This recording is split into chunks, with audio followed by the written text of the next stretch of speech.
We did it, guys. This is the last video of the series. And here's a little teaser to what it looks like when it's gonna be done.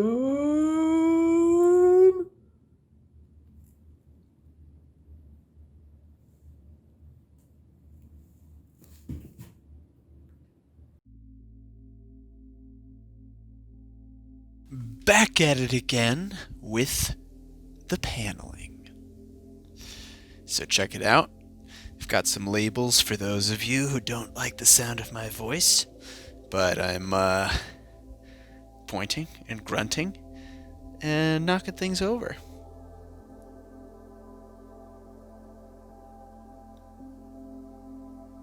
Two, three. It's a 23 gauge pinner with half-inch pins. And what that means is they're super, super, super tiny, thin nails. And actually, what I just pointed to is I'm putting all the pins in at an angle. And the reason I'm doing that is because the thickness of the plywood is actually less than a half an inch. It's I think 3/8, or I mean, less than a quarter inch, rather. Right? So the total width of the oak strips in the plywood is about 3/8. So I put the pins in at an angle to reduce the overall depth so they don't pop out the back end. And that's what this is all about. It's about putting wood on pieces of wood and breathing wood too. See? Told you that's what it was. Duh.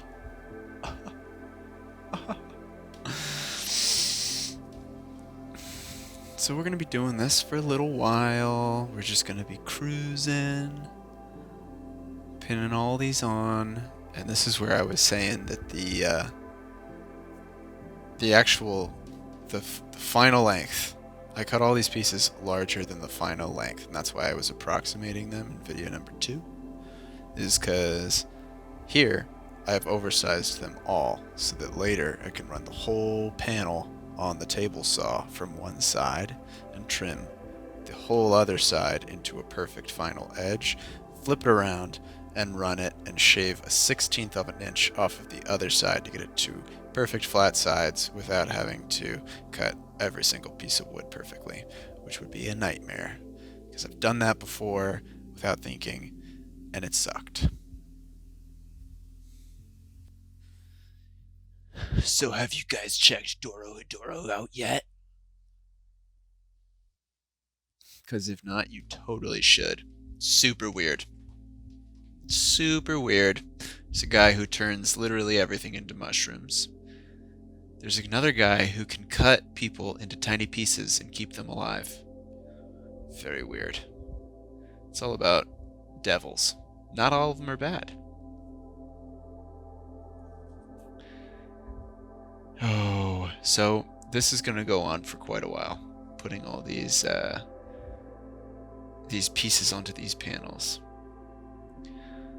But I had to run to Home Depot to get some more super thin plywood backer. And by Home Depot, I mean Lowe's. Whatever, they're identical. I ran out for the top piece. I had almost enough, but it would have come out. It would have been in 3 pieces, and I would have been short a couple inches. So now I have. Wow, that's a flush trim bit.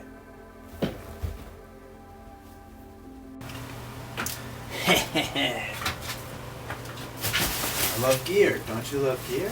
Boxes? Oh, it's a time for you guys to meet Willie.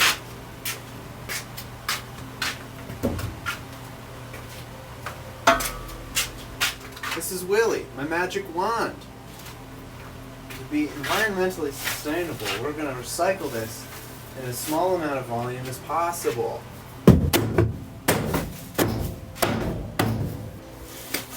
Willie's my best friend! So check it out. This is the throughway where these panels are going. And we're doing this because we did a whole bunch of built-in bookshelves over here. And then these panels are basically just gonna line right there. That's how it's gonna be.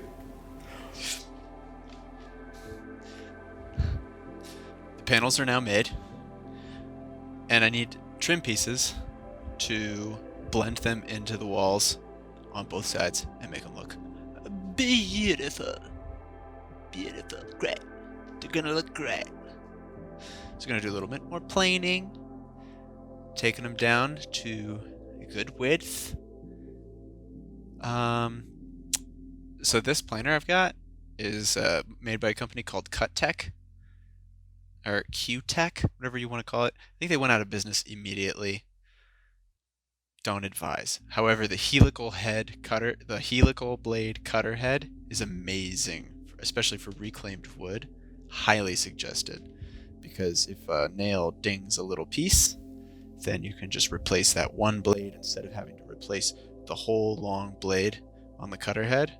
Way more cost efficient, but they're harder to find and they're harder to maintain and keep all of the blades at, the perfectly in line with each other, so you don't get like little gouges out of the wood and long lines. If you used planers, you know what I'm talking about. And this is where I am trimming all of these panels again to the perfect width.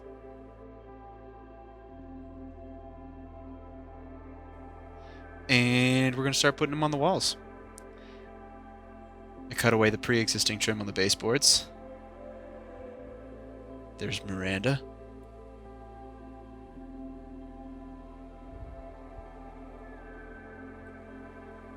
Yes.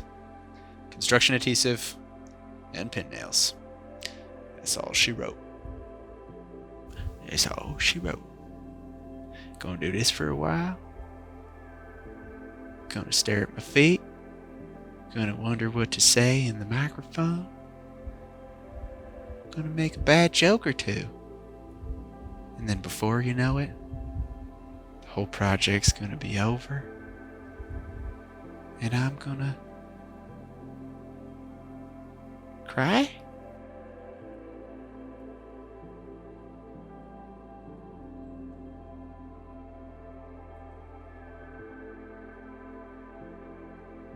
There, trim pieces are up. Boom. Now we got all this masking tape. Protect the walls from the sealer that we're gonna put on it.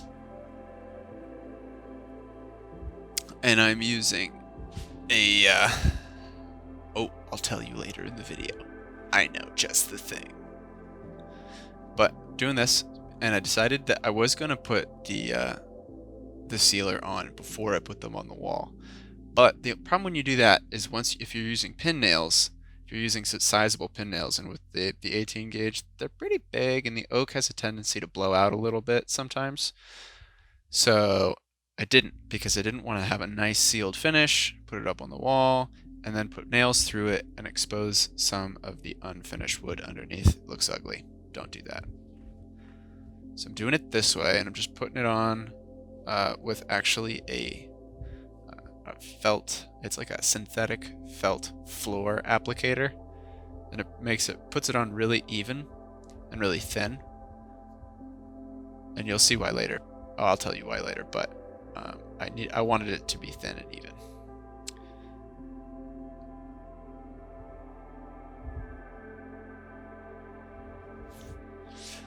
Yeah, because that's what it's gotta be. It's gotta be that way. I should have taken the flag out of that show. What was I thinking? And here we are. Check it out. Thanks for watching all the videos, if you did.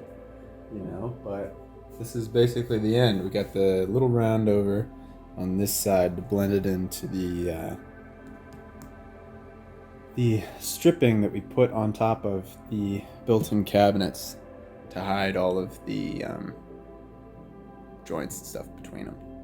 And then on this side, we're hiding the gaps, because as you could probably see in the time lapses, there was a pretty significant gap up here, and I left it there, and I used the strips, these trim pieces, to cover it up, and I pinned into the board that goes above and into the panel below, so it'll be fine. It'll retain its shape for long enough. Check it out. I used a flooring finish on it because I didn't want to change its color too much.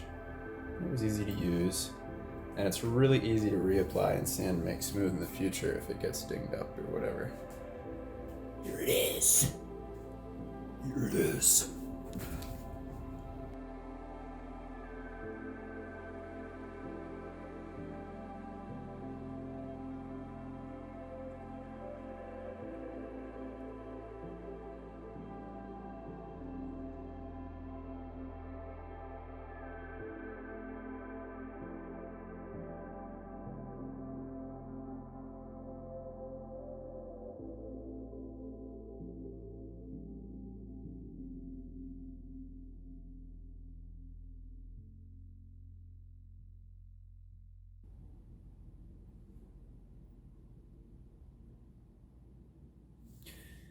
So, in the next video, maybe I'll make one of these?